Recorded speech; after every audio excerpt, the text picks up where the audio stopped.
મિત્રો અત્યારે હું આવી ગયો છું અમદાવાદ ગોતા સર્કલ આગળ જે ભાગવત પેટ્રોલ પંપ છે એની બાજુમાં એક સરસ મજાની હોટલ છે.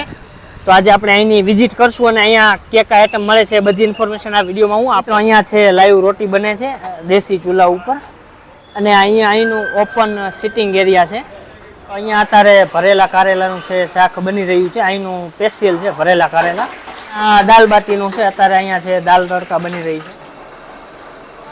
અત્યારે ચીઝ મસાલા પાપડ છે બને છે.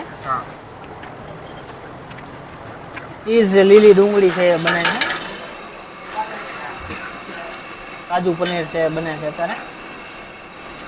તો મિત્રો અહીંયા છે સ્પેશિયલ કાજુ ગાંઠિયાનું શાક છે બને છે.